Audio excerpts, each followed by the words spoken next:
നമസ്കാരം. പുതുവർഷത്തിന് ഇനി ഏകദേശം ഒരു മാസമേ ഉള്ളൂ. വളരെ പ്രതീക്ഷയോടെയാണ് എല്ലാവരും പുതുവർഷത്തിനായി കാത്തിരിക്കുന്നത്. പുതുവർഷത്തിന് ഒരു മാസം മാത്രം ബാക്കി നിൽക്കെ 2025-ൽ UAE ചില മാറ്റങ്ങൾ ഉണ്ടാവുമെന്നാണ് ലഭ്യമാകുന്ന വിവരം. UAEയിലെ പല മേഖലകളിലും വിലക്കയറ്റം ഉണ്ടാകുമെന്ന് തന്നെയാണ് പുറത്തുവരുന്ന വിവരം. ഗതാഗതം ഉൾപ്പെടെയുള്ള മേഖലകളിൽ വിലവർധനവ് ഉണ്ടാകും. എന്തുകൊണ്ടാണ് ഈ വിലവർധനവെന്ന് ചോദിച്ചാൽ, പൊതുസേവനം മെച്ചപ്പെടുത്തുക എന്ന ലക്ഷ്യത്തോടെയാണ് വിലവർധനവെന്നാണ് പറഞ്ഞു വെക്കുന്നത്. ചില മേഖലകളിൽ 10 വർഷത്തിനിടെയുള്ള വിലവർധനവ് ഇതാണെന്നും പറയുന്നുണ്ട്. ഏതൊക്കെ മേഖലകളിലാണ് ഈ വിലവർധനവെന്ന് അറിയണ്ടേ?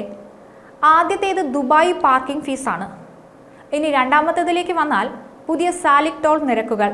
മൂന്നാമത്തേത് സ്വീവേജ് അല്ലെങ്കിൽ മലിനജല നിരക്കുകൾക്കാണ് വർധനവുണ്ടായിരിക്കുന്നത്. ഈ പറഞ്ഞ നിരക്കുകളെക്കുറിച്ച് നമുക്കൊന്ന് വിശദമായിട്ട് നോക്കാം. ആദ്യത്തേത് ദുബായ് പാർക്കിംഗ് ഫീസാണ്. 2025 മാർച്ച് മുതൽ തിരക്കേറിയ സമയങ്ങളിൽ ദുബായിലെ പ്രീമിയം പാർക്കിംഗ് മേഖലകളിൽ ഇരുചക്ര വാഹന ഉടമകൾക്ക് പാർക്കിങ്ങിനായി മണിക്കൂറിന് 6 ദിർഹം നൽകേണ്ടി വരും. പരിപാടികളും മറ്റും നടക്കുന്ന ഇവന്റ് പാർക്കിംഗ് സോണുകളിൽ 25 ദിർഹവും നൽകേണ്ടതായി വരും. മെട്രോ സ്റ്റേഷന് 5 മീറ്റർ ചുറ്റളവിലും മാർക്കറ്റ്, കൊമേഴ്സ്യൽ മേഖലകളിലുമാണ് പാർക്കിംഗ് നിരക്ക് വർധനവുണ്ടായിരിക്കുന്നത്. പുതിയ സാലിക് ടോൾ നിരക്കുകളെക്കുറിച്ച് പറയുകയാണെങ്കിൽ, തിരക്കേറിയ സമയങ്ങളിൽ, അതായത് രാവിലെ 6 മണി മുതൽ 10 മണി വരെയും വൈകിട്ട് 4 മണി മുതൽ 8 മണി വരെയുമുള്ള സമയങ്ങളിൽ 2025 മുതൽ ടോൾ നിരക്ക് 6 ദിർഹമായി ഉയരും. 2007-ൽ ടോൾ ഗേറ്റുകൾ അവതരിപ്പിച്ചതിനു ശേഷം ആദ്യമായാണ് നിരക്ക് ഉയർത്തുന്നത്. പുതിയ സ്വീവേജ് അല്ലെങ്കിൽ മലിനജല നിരക്കുകളെക്കുറിച്ച് പറഞ്ഞാൽ, ഒരു ഗാലണിന് 1.5 ഫിൽസ് ആയിരിക്കും നിരക്ക്. 2027-ൽ ഇത് 2.8 ഫിൽസായി ഉയരും. UAEയിൽ പല മേഖലകളിലും ഇനി ശമ്പള വർധന ഉണ്ടാവുമെന്നും വിലയിരുത്തലുകളുണ്ട്. 2025-ഓടെ 10 ലക്ഷത്തിലധികം അപ്പാർട്ട്മെന്റുകൾ പ്രവർത്തനം ആരംഭിക്കുന്നതിനാൽ വാടക നിരക്കുകൾ കുറഞ്ഞേക്കാമെന്നാണ് വിലയിരുത്തപ്പെടുന്നത്. സാങ്കേതിക വിദ്യ, നിയമം, ഫിനാൻസ്, അക്കൗണ്ടിംഗ്, HR തുടങ്ങിയ തൊഴിൽ മേഖലകളിലാണ് ശമ്പള വർധന ഉണ്ടാവുമെന്ന് പഠനങ്ങൾ ചൂണ്ടിക്കാട്ടുന്നത്. ദുബായിൽ കെട്ടിട വാടക നിരക്ക് കുതിച്ചുയരുന്നത് പ്രവാസികളെ ആശങ്കയിലാക്കിയിരുന്നു.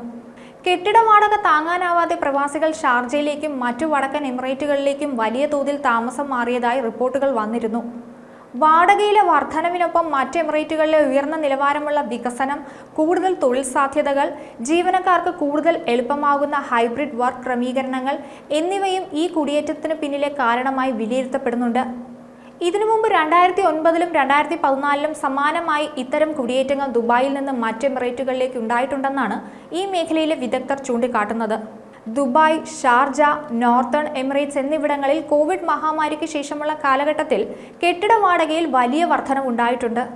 വിവിധ മേഖലകളിലെ മികച്ച തൊഴിലവസരങ്ങൾ കാരണം നിരവധി വിദേശികൾ ഇവിടങ്ങളിലേക്ക് തൊഴിൽ തേടിയെത്തുകയും അതുവഴി UAEയിലെ ജനസംഖ്യയിൽ വലിയ തോതിലുള്ള വർധനവുണ്ടാവുകയും ചെയ്തതോടുകൂടിയാണ് നിരക്കുകൾ ഉയർന്നത്. ന്യൂസ് ഡെസ്ക്, ഈനാട് മലയാളം.